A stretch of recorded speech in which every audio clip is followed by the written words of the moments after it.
morning. Today is Tuesday and oh, that's bright. Today I've actually put some effort into how I look for once because I'm going out. I'm actually leaving the house, which I didn't realize was such a big deal, but it is for me. I had my phone interview today with the doctor about possible therapy that I might need, etc, etc, and they did this talk with me and they said, sorry, you can see me now while I'm putting my shoes on. So I had a talk with an online therapist today who evaluated my counselling, if any needs.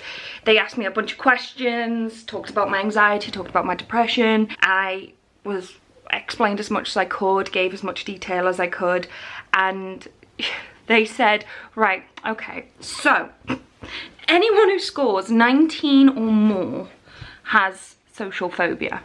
And she went, you have 46. I was like, what?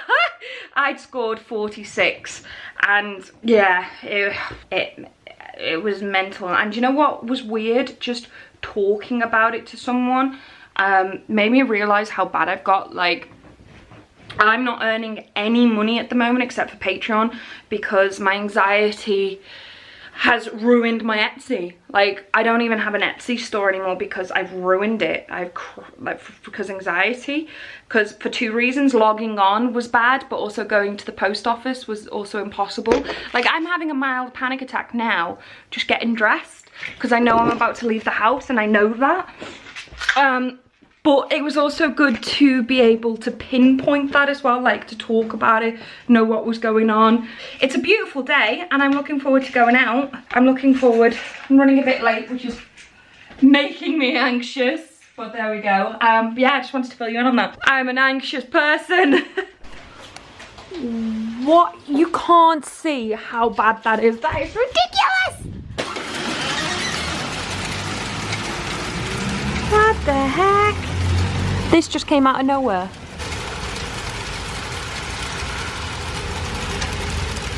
Insane.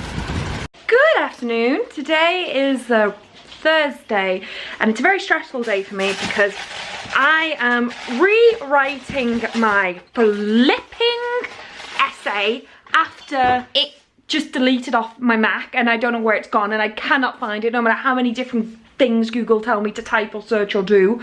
So I'm rewriting my entire essay and I'm trying to do it properly and I'm trying to do it efficiently, but it is very stressful and I am officially stressed. I think I need to come and sit downstairs where I will be maybe possibly less stressed and a bit more brighter because it is storming. Good morning. Today I look and feel like a piece of crap.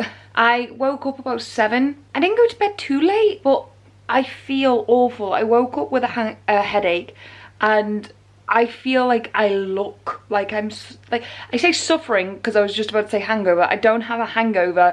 I don't know what it is. I just woke up so tired today. But I think it's because I woke up at 7 for the first time in about 2 weeks. The last 2 weeks, even though I've been going to sleep really early. Not early, decent. I've been sleeping in a lot and I don't know if it's my antidepressants, but I just couldn't wake up. I was back to my old tricks again where I just couldn't wake up. I would sleep in through my alarm, no matter what woke me up, I'd just go back to sleep. And I was starting to get worried because I was struggling to fall asleep more and more because obviously if you're sleeping into like 11 or 12, I think there was even one o'clock one, you're not gonna fall asleep at 12 o'clock when you should be going to bed. I think I was up to like 3:30, 4 o'clock the other day and I was like, that's it. Old Lucy's back to her old ways and she's not gonna get anything done and it's just crap. And I felt really bad and I really don't think that helped with my mental health at all. And then today I woke up at 7 and I feel really good about that. I haven't done a lot of work because I actually don't feel well, but I'm glad I got up at 7 because I'm going to more likely fall asleep at the right time again. I am, you can't see it, so I shall move my camera. I'm about to watch something on Netflix. I am thinking a documentary of some sort, that like stuff that I can only watch when I'm at home on my own. Got some Patreon stuff over there, got some stuff that needs to be posted out on Patreon, which I'm gonna do. and I'm sorting through the comics again. I haven't done this in so long, and it's stressing me out. It's stressing me out because I only have 4 boxes of PV Marvel comics. And so when I say PV, I call them potentially valuable. So when I was closing up Level Up, I went through, what did I go through? Because I didn't go through them all. Surely I didn't. I went through a lot of comics. I did go through a lot of comics. Can't really remember how I did it. It was a bit of a mess in the last month. Any comic that was valuable, that I knew definitely was valuable or looked valuable, because I got quite a good sixth sense of at least what looks valuable, I put to one side, and I was like, I will sort that out when the shop closes. There's no way I'm going through all these comics just to put a 50% off sticker on them. So I put them all aside, and there was a lot. There was a lot. But obviously there was DC, there was indie, and there was first issues as well, which I do differently to potentially valuable. But I'm sure there was more than 4 boxes of Marvel, and it's stressing me out because I don't want to start putting stuff on eBay when I could like maybe make a complete set and it'd be worth more money. But yeah, I'm in desperate need of money. I don't know if I told you guys, but I am on my last £500 from all my savings that I saved up when the shop closed, and my bills are like £1,000 a month at the moment because I'm still like paying off loads of business loans and stuff. Ha!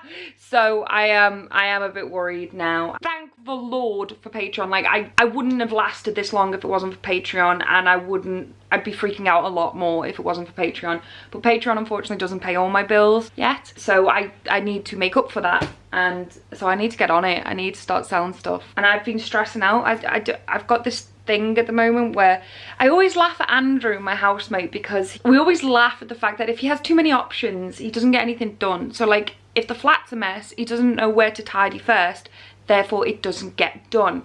He wanted a YouTube channel for 7 years, but because he couldn't think of what to call it or what kind of videos he was going to do or what schedule he was going to do, it didn't get done. So it's almost like he needs someone to sit down and go, this is the best way to do it. And even now he starts to freak out about what to do. The fact he found this meditation games where they upload a game every day is so perfect for him because he can't deviate from that. That's the rule. He probably still wouldn't have a YouTube channel if it wasn't for that. But I've kind of got that with selling the comics because I was like, is it better to sell on Level Up? I know for a fact, because selling on Level Up, I've already got an audience or a customer base, but it's not a massive customer base, and it's, you know, it's finite. It'll never grow. And uploading stuff onto Level Up online as singular comics was heartbreakingly time consuming for such cheap comics. And so I was like, okay, well what I'll do, what about Depop? And then Depop, although I love Depop, if you don't know, is like Instagram, but every picture you see is something for sale, and I love that. I love that I could have a TorAthena Depop and I could sell stuff on there, and if people wanted to help support me and get something in exchange, they could buy something from there. But the actual app itself is not good. It's not good. It's like they made it for an iPhone 1 and they've never upgraded it. If you have to sell something, you have to just, like, there's no way, because it's not a desktop app. You can't look online to print it out. You have to just look at what's sold and handwrite it out. One, my wrist is so bad, I struggle to write sometimes. Two, if you're shipping loads of stuff out to make a living, that's not very good. That's only really good if you're just selling things once or twice. So I thought it was a bit stupid they didn't have that option. Plus the actual interface of making it clear of what you've sold, shipped out, whatnot, it's not the best. Then I thought, what if I upgrade TorAthena's website so I could sell stuff better on there? I can't be bothered going into details, but better. And so I was like, I will cancel Sugar Bomb because I trashed my Etsy account because my anxiety was so bad that I couldn't even log online and got my shop shut down. And so I was like, what if I just open TorAthena.com where I sell my books, but have like another category where I sell everything else, like even if it's personal items, my comic, jewelry, like, and I've just got one e-commerce that I can worry about. And if people have only one thing that I need to push and check and monitor, but then I also once again have the worry that it's only reaching out to a selective audience. Possibly one that could grow more than Level Up now there isn't a shop. And, you know, if I actually do get these videos that I film but don't edit out on time, that I could grow an audience and gain supporters who would like to buy this stuff. Because I'm not saying like buy it out of pity. I'm like, I actually have good stuff and I think I sell them at good value. And it would be easier for me if I sold it all in one place. However, once again, it's just a bit messy. I do like the fact that TorAthena is clean and it's like, oh, that's where my books are. But then it also makes sense that the stuff would be there. And then I just thought, what if I just put them on eBay? On eBay, I can put it on eBay, I can do auctions, I don't have to think of a price for them. I'll just throw everything on at 99p, and whatever it sells for, I get money. As long as, you know, it's not free postage, so they'll be paying for postage, and whatever it sells for, I get money. And even if I'm making £1 out of 6 comics, it's £1 I don't have right now, and it's 6 comics I don't need right now. So yeah, but then that's hard for me to tell the people who actually care about the comics. Like, I feel like I owe it to Level Up to put stuff on there. So basically, my whole point is I'm doing an Andrew and I'm worrying so much that I'm just not really posting anything. But I have to, because I'm broke. I'm broke, I'm tired, and I'm ill, and my anxiety is so bad. I can't leave the house, so I need to do something.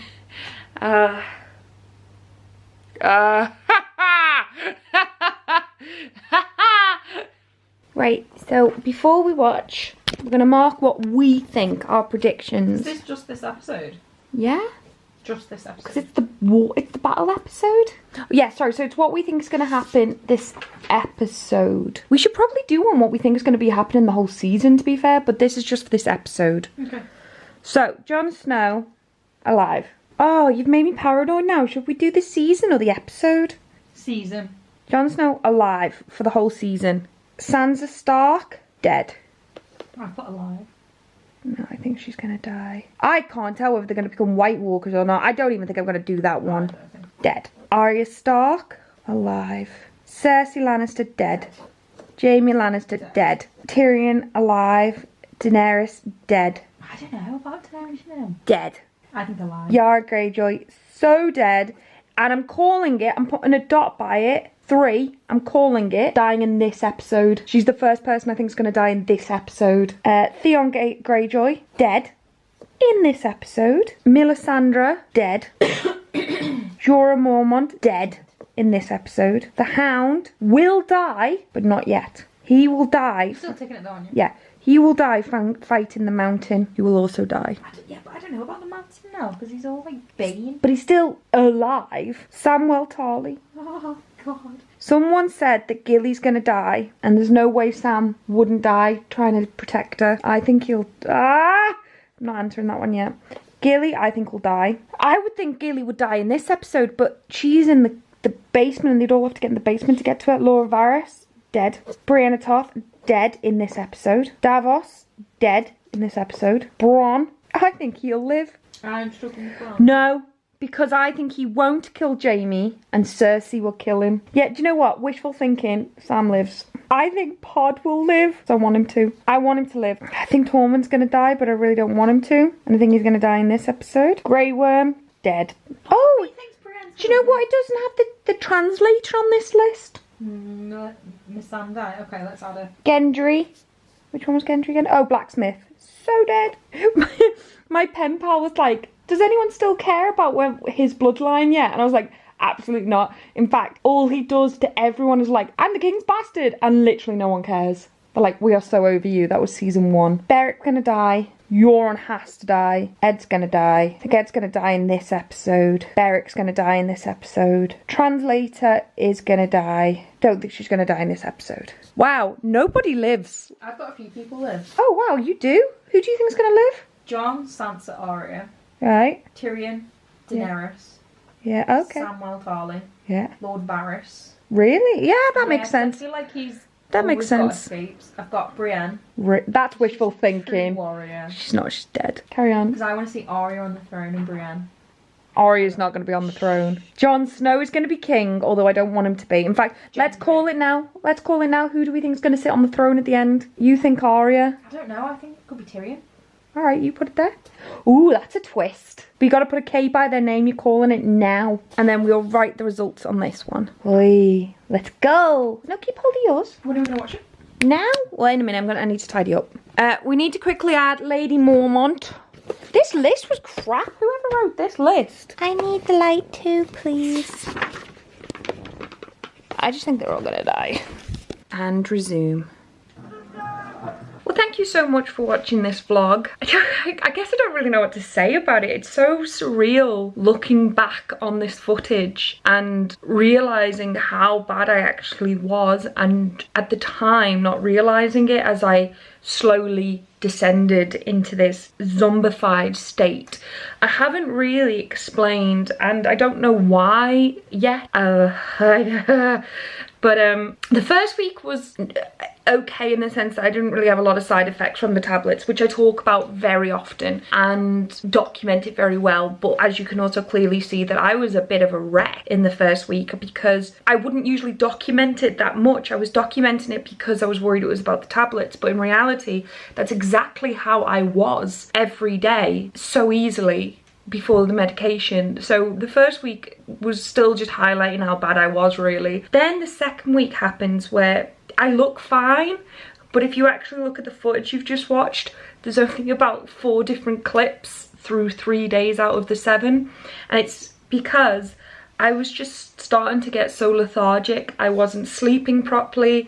I wasn't being able to wake up, which was really weird. There was genuinely a day where I woke up because there was like this really loud noise, and I was like, someone's broken in. I can't remember why, but I was convinced someone had broken in, and it was horrible, and I still went back to sleep. I genuinely thought someone had broken into the house and I couldn't wake up. That's how bad it was. I'm not that bad now, but that second week was really bad for that. I just became a zombie. I didn't get anything done. I couldn't do anything. I'd wake up every day telling myself I was going to do this, I was going to do that, and still mentally there. So I wasn't like waking up forgetting that I had this stuff to do or not caring that I had this stuff to do, but then I just mentally and physically stopped myself from doing it. It's very weird, and I'm interested to see if I do document that. But what I do know is I stopped talking about the antidepressants, and I think it's because I think they're not working or having any effect, when in reality they were actually having a very big negative effect, because I was warned they could. But I thought, well, I'm not suicidal, so I'm not having side effects, because that was the only one I was worried about. I was worried it was gonna make me suicidal. I didn't think that this zombified state that I ended up falling in was even a possibility, because I'd never gone through anything like that before. So yeah, it was weird, and I am interested to see if I do capture that on camera. But obviously you wouldn't usually wait till you are this zombified neutral grey bleh and then pick up the camera and record. You usually wait till something good happens and then you record, and you will be happy because something good is happening, or you will have a happy personality because that's what you should have in life to be socially acceptable. So it's weird. It is weird. But yeah, I just wanted to kind of highlight how the second week was for me, and it was, I didn't realise the time, but the tablets were kicking in. Thank you so much for watching my journey. I think we can all know that I'm starting to feel better about myself, in the sense that I didn't edit anything for 4 weeks, and then I have edited 5 hours worth of footage and uploaded a between 20 and 30 minute vlog every single day so far, trying to catch up severely. So yeah, I'm hoping that every day at the moment will be a week of my journey on antidepressants. I wanted it all to be in one vlog, but even that would have been 2 hours on its own. So I'm glad that I still recorded as much as I did, and the footage does get less and less the more I become a zombie, because yeah. But thank you for joining me on the ride, the journey of me discovering how antidepressants affect me. But yeah, thank you. Please give the video a like and a like because it helps out the channel. And yeah, thank you. I'll see you tomorrow. Bye.